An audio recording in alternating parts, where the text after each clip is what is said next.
It was a chilly Saturday morning when Harper knelt beside the display window, her tired eyes tracing the bright pink boxes lined up like little dreams she couldn't afford. Her daughter, Mia, stood beside her in a faded blue dress, clutching the edge of her mother's torn sleeve, her eyes glued to a Barbie doll with golden hair and a sparkling pink gown. Inside the glass, everything looked perfect, smiling faces, glossy boxes, and promises of joy. Outside, Harper's reflection told another story, one of exhaustion, struggle, and endless love wrapped in worry. She swallowed hard, feeling the sting behind her eyes. And then, with a trembling voice, she whispered, "Sweetheart, I can't afford a Barbie for your birthday this year.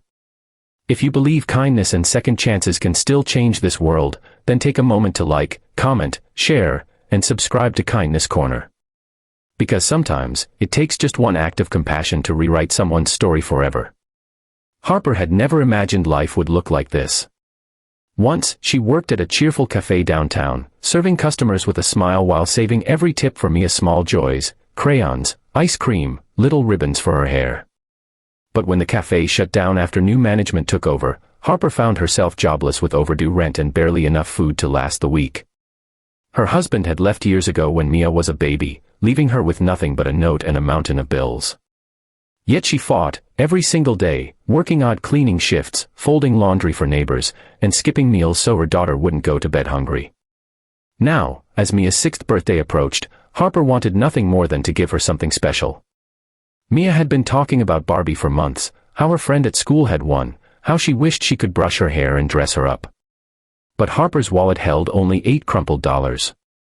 She tried smiling when Mia asked again, but her heart ached knowing the truth, she couldn't even buy a cake, let alone that doll behind the glass. She sat on the cold curb that morning, watching her daughter press her tiny hand against the store window, whispering, "Maybe one day, Mommy," and before Harper could respond, a man in a dark suit stepped out of the store. He was tall, neatly dressed, with an expression that looked stern yet curious.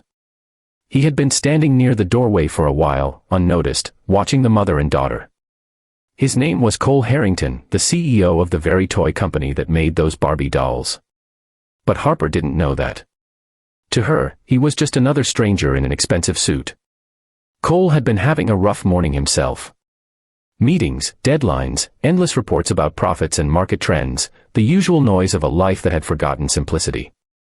But something about the way Harper knelt beside her child, her eyes filled with pain and love, stopped him. It reminded him of his own mother, a woman who once cleaned offices so he could have textbooks and a chance at something better. As he watched, Harper wiped Mia's tears and whispered, "You're still my princess, with or without a Barbie." The words hit him harder than any business deal ever had. Moments later, as Harper stood up to leave, trying to distract Mia with a promise of pancakes at home, Cole quietly called out to the store clerk. "Can you pack the display Barbie, the one in the pink gown?" he said, slipping his card onto the counter. The clerk blinked, surprised. "Yes, sir, of course." Then Cole followed them outside. Harper froze when the men approached. She instinctively pulled Mia closer, her heart racing.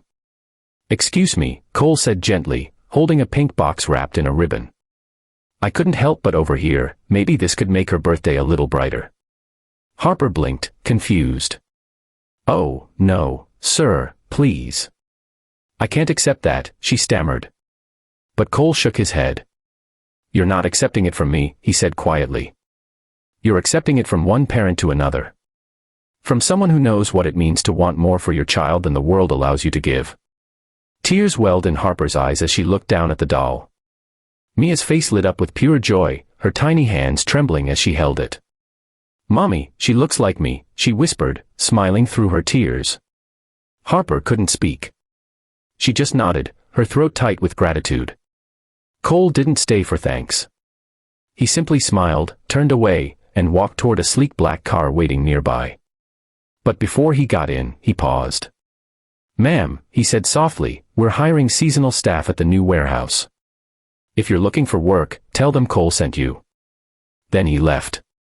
That night, Harper placed the doll on their small kitchen table, lit a single candle from last year's leftovers, and sang happy birthday to her daughter. Mia clapped, laughing, holding her new Barbie tight. Harper watched her, smiling through tears. For the first time in a long time, hope didn't feel like a fantasy. Days later, Harper mustered the courage to visit the warehouse. She didn't expect much, she had no references, no polished resume. But when she mentioned Cole's name, the manager's eyes widened. "You're the woman he talked about," he said warmly. "We've been waiting for you." She got the job that very day. Months passed, and Harper's life began to change. She worked hard, earned respect, and slowly built a stable life for Mia. She found herself surrounded by people who believed in her, co-workers who became friends, a boss who supported her growth, and a daughter who never stopped believing in magic. One evening, after receiving her first steady paycheck, Harper took Mia back to that same store window. "Remember this place?" she whispered, smiling. "It's where our story changed." Mia looked up at her mother and said, "No, Mommy, it's where you changed everything." Sometimes, it isn't grand gestures or miracles that change a life. Sometimes, it's a moment of compassion, a stranger's quiet kindness that turns despair into hope. Cole never told anyone about what he did that day. But for Harper, it became the turning point she had prayed for in silence every night. Before the ending, tell me in the comments, what would you have done if you were in the CEO's place? Would you have stopped to help, or walked away like most people do? If this story touched your heart, please like, share,